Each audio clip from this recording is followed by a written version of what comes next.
অনুরোধ রইল ভিডিওটি প্রথম থেকে একদম শেষ পর্যন্ত দেখবেন, তাহলে আপনি নিজেই বুঝে যাবেন আল্লাহর অস্তিত্ব সম্পর্কে। তো চলুন ভিডিও শুরু করা যাক আমাদের চাঁদ থেকে। আমার বলাটা জরুরি না, তবুও বলছি, এখন আপনি যে ছবিটি স্ক্রিনে দেখতে পাচ্ছেন সেটি হচ্ছে আমাদের চাঁদ, যা কিনা আমাদের পৃথিবীর থেকে 4 গুণ ছোট। শুধু এটুকুই না, এটা সিরিস এবং প্লুটো নামের গ্রহ থেকে বড়। এরপর মার্কিউরি, যা আমাদের চাঁদের থেকে অনেক বড়। এরপর গ্যানিমেড, যা মার্কিউরি থেকে আরও একটি বড় গ্রহ। এরপর মার্স অর্থাৎ মঙ্গল, যা কিনা গ্যানিমেডের থেকেও বড়। তারপর হচ্ছে ভেনাস, যা মঙ্গল থেকে বড়। তারপর হচ্ছে আমাদের পৃথিবী, যা কিনা ভেনাস থেকে বড়। এরপর কেপলার, যা আমাদের পৃথিবী থেকে কয়েক গুণ বড়। এরপর হচ্ছে নেপচুন, যা কেপলার থেকে বড়। এরপর ইউরেনাস, যা কিনা নেপচুন থেকে বড়। এরপর স্যাটার্ন, যা ইউরেনাস থেকে কয়েক গুণ বড়। এরপর টুম্যাস, যা স্যাটার্ন থেকে বড়। এরপর জুপিটার অর্থাৎ বৃহস্পতি, যা টুম্যাসের থেকেও বড়। এরপর এই গ্রহটি, যার নাম হচ্ছে HD 100546, যা কিনা পেছনের সব গ্রহ থেকে বড়। এরপর আমাদের সূর্য, যা এই গ্রহ থেকে বড়। সূর্য থেকে বড় হচ্ছে সিরিয়াস, যেটি কিনা আকাশের সবচেয়ে উজ্জ্বলতম তারা। এরপর পোল্যাক্স, যা সিরিয়াস থেকে বড়। পোল্যাক্সের পর আর্কটেরাস, যা পোল্যাক্সের থেকেও বড়। এর থেকে বড় অ্যালডিব্র্যান, যা কিনা একটি তারা। এর থেকেও বড় হচ্ছে রাইজেল, যাকে ব্লু সুপার জায়ান্ট বলা হয়ে থাকে। এর থেকেও বড় হচ্ছে পিস্টল স্টার। এর চেয়েও বড় হচ্ছে অ্যান্টারিস, যাকে রেড সুপার জায়ান্টও বলা হয়। আর এর চেয়েও বড় বিটেলজুস। এরপর ক্যানিস মেজরিস, যা এই সকল তারা হতে অনেক বড়। আর এর চেয়েও বড় ইউআই স্কুটি। এ সকল তারা আমাদের গ্রহ থেকে অনেক অনেক অনেক বড়। এবার এই ভিডিওটিকে জুম আউট করতে করতে আমরা পুরো মহাবিশ্বের আকার পর্যন্ত যাচ্ছি। কি এই মহাবিশ্ব? কত বড় এই মহাবিশ্ব? শুধু দেখুন ভিডিওটি। এরপর হয়তো আপনার নিজের ভেতর থেকেই উত্তর চলে আসবে, এই মহাবিশ্বের তুলনায় আমরা কত নগণ্য। এখন যে দৃশ্যটি আপনি দেখছেন, সেখানে লাখো কোটি তারা রয়েছে। এটি হচ্ছে আমাদের গ্যালাক্সি, যেখানে লাখো কোটি গ্রহ তারা যে যার অবস্থানে বিদ্যমান। আর এই কোটি কোটি তারা আর গ্রহ মিলেই তৈরি আমাদের মিল্কি ওয়ে গ্যালাক্সি। এটি হচ্ছে আমাদের আকাশগঙ্গা, যার সীমা অপার, যেখানে রয়েছে কয়েকশো কোটি গ্রহ নক্ষত্র। এটি হচ্ছে আমাদের মিল্কি ওয়ে গ্যালাক্সি। এই মিল্কি ওয়ে গ্যালাক্সির পাশে রয়েছে আরও একটি গ্যালাক্সি, যার নাম অ্যান্ড্রোমেডা গ্যালাক্সি, যা কিনা আমাদের মিল্কি ওয়ে গ্যালাক্সি থেকেও 4 গুণ বড়। না জানি এর মতো কত গ্যালাক্সি আমাদের মিল্কি ওয়ে গ্যালাক্সির চারপাশে রয়েছে। এ সকল গ্যালাক্সি মিলে যা হয়, সেটিই হচ্ছে আমাদের মহাবিশ্ব। এটিই হচ্ছে আমাদের মহাবিশ্ব, যার ভেতর মিলিয়ন বিলিয়ন গ্যালাক্সি রয়েছে।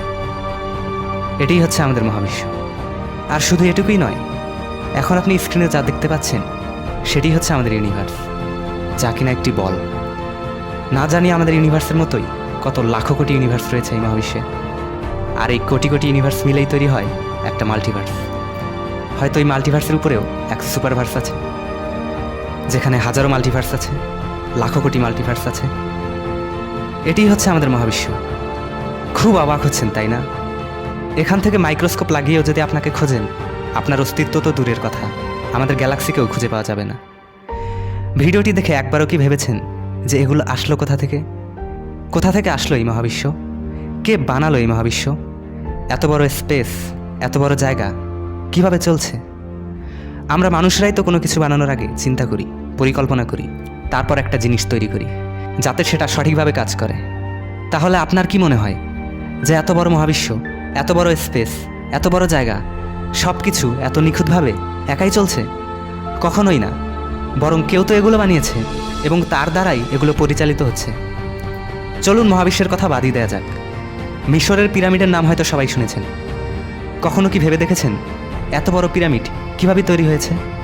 কিভাবে একটি পাথরের উপর আরেকটি পাথরকে রাখা হয়েছে? যেখানে একটি পাথরের সর্বনিম্ন ওজন 5 টন, সেখানে কিভাবে তৈরি হয়েছে পিরামিড?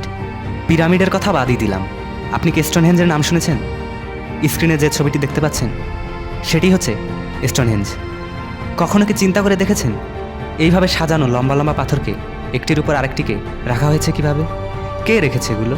কি এগুলো? প্রতিটা মানুষ তার নিজের জায়গা থেকে আলাদা, কারো সাথে কারো হুবহু মিল নেই। এই মহাবিশ্বে লাখো কোটি গ্রহ রয়েছে, সবগুলোই নিজের জায়গাতে ঘুরতে থাকে। কখনো এমন হয়নি যে একটি গ্রহ নিজের জায়গা থেকে অন্য জায়গায় চলে গিয়েছে। আমাদের বেঁচে থাকার জন্য খাবারের প্রয়োজন হয়, আর এই খাবার আমরা পৃথিবী থেকেই পেয়ে থাকি। আমরা নিঃশ্বাস নিয়ে থাকি, কিন্তু আজ পর্যন্ত ওই বাতাসকে কেউ কোনো দিন দেখতে পারিনি। এই পৃথিবীতে বেঁচে থাকার জন্য যে জিনিসের যতটুকু প্রয়োজন ততটুকুই রাখা হয়েছে। বায়ুতে অক্সিজেন সহ অন্যান্য গ্যাসের পরিমাণ, তাপমাত্রা, বায়ুচাপ, গ্র্যাভিটি ইত্যাদি সব কিছুকেই প্রয়োজন মতো রাখা হয়েছে। যদি এসব জিনিসের যে কোনো একটিরও সামান্য কম বেশি হতো, তাহলে এই পৃথিবীতে জীবের অস্তিত্ব থাকতো না। পৃথিবী তার নিজ অক্ষের চারিদিকে 30 কিলোমিটার পার সেকেন্ড বেগে ঘোরে। এই ঘোরার গতি যদি সামান্য পরিমাণও কম বেশি হতো, তাহলে আমরা সুশৃঙ্খলভাবে বসবাস করতে পারতাম না। সূর্যের ক্ষতিকর রশ্মি থেকে বাঁচার জন্য পৃথিবীতে ওজোন স্তর রয়েছে।